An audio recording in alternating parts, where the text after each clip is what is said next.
வணக்கம். கூட்டு வட்டி முறையில் அரையாண்டுக்கு ஒரு முறை வட்டி கணக்கீடு முறை கொடுத்து அதில் காலம் கண்டுபிடிக்க சொன்னாங்கன்னா அதை எப்படி சால்வ் பண்ணுறோன்னு பார்ப்போம். 10% ஆண்டு வட்டியில் அரையாண்டுக்கு ஒரு முறை வட்டி கணக்கிடப்பட்டால் ரூபாய் 4400 ஆனது ரூபாய் 4851 ஆக எடுத்துக்கொள்ளும் நேரம் எவ்வளவு, காலம் எவ்வளவு? சரிங்களா? இப்போ நம்ம என்ன பண்ணணும், அரையாண்டுக்கு ஒரு முறை வட்டி கணக்கிடும் முறைக்கான மொத்த தொகைக்கான ஃபார்முலா எழுதி அதுல இருந்து நம்ம சால்வ் பண்ணணும். சரிங்களா? அதுக்கான formula A equals P bracket 1 plus R by 200 whole power 2n. சரிங்களா? இதான் அரையாண்டுக்கு ஒரு முறை வட்டி கணக்கிடும் முறைக்கான மொத்த தொகைக்கான ஃபார்முலா. சரிங்களா? அசல் 4400 ஆனது மொத்த தொகை 4851 ஆக மாறிடும். அப்போ அது வந்து மொத்த தொகை 4851. அப்போ A க்கு பதிலா அதை போட்டுக்கலாம். 4851 ஈக்குவல் அசல் வந்து 4400 1 பிளஸ் R வந்து 10%, 10/200 ஹோல் பவர் 2n. சரிங்களா? இப்போ நம்ம இதை சிம்பிளிஃபை பண்ணுவோம். 0க்கும் 0க்கும் அடிச்சிருவோம். 4400 இங்கே 20 இருக்கு, மேலே 1 இருக்கு. இப்போ குறுக்கு பெருக்கல் பண்ணுவோம். 20ஐயும் 1ஐயும் பெருக்கணும் அப்படின்னா 20, 20ஓட 1 கூட்டணும் அப்படின்னா 21, கீழே பகுதியில் இருக்கிறது அப்படியே போட்டுக்கணும். பவரில் 2n. சரிங்களா? ரைட். ஓகே. இங்கே வந்து 4851. சரிங்களா? இங்க வந்து என்னோட மதிப்பு நமக்கு தெரியாதனால இதை சிம்பிளிஃபை பண்ண முடியாது. அப்ப நம்ம என்ன பண்ணணும், இந்த 4400 இந்த சைடு பகுதியில் கொண்டாந்துட்டு 21/20 இருக்கு பாத்தீங்களா, அதே மாதிரி இதையும் இந்த சைடு நம்ம கொண்டு வரணும். சீரமாங்க. 4851 பை இந்த 4400 இந்த சைடு கொண்டாந்தாங்க. 4400 ஈக்குவல் 21/20 ஹோல் பவர் 2n. இது ஈக்குவல், ஈக்குவலுக்கு இந்த சைடு இருக்கிற அமௌண்ட்டும் இந்த சைடு இருக்கிற அமௌண்ட்டும் சமம். சரிங்களா? அப்போ இது வந்து அடிமானம், இது வந்து அடுக்கு பவர். அப்போ இதே மாதிரி அடிமானம் இந்த சைடு கொண்டாந்து அடுக்குல சம் நம்பர்ஸ் ஏதோ இருக்கிற மாதிரி நம்ம கொண்டு வந்துட்டோம் அப்படின்னா இந்த பவர்ல இருக்க இந்த அடுக்கும் இந்த சைடு இருக்க அடுக்கும் சமம்னு சொல்லி நம்ம ஆன்சர் கண்டுபிடிச்சிடலாம். சரிங்களா?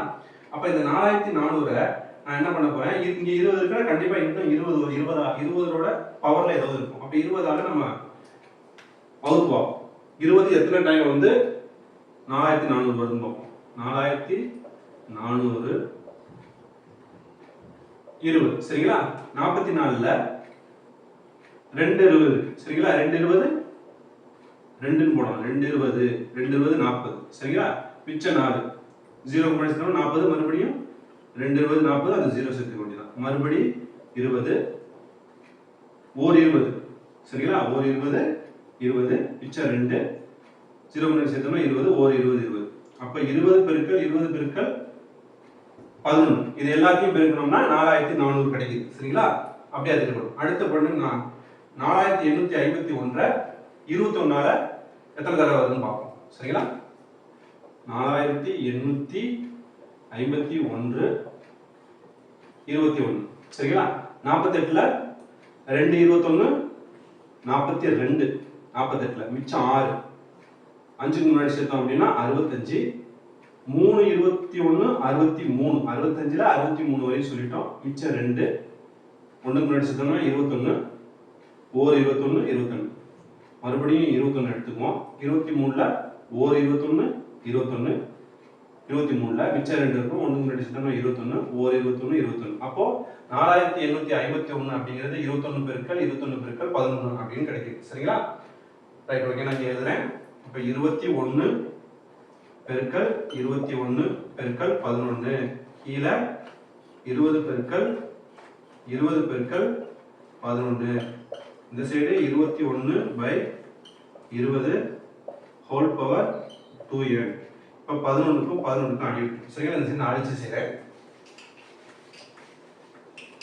சரிங்களா? அப்போ இங்க 21 21 21 ஸ்கொயர் அப்படின்னு வச்சுக்கலாம். 21 ஸ்கொயர்.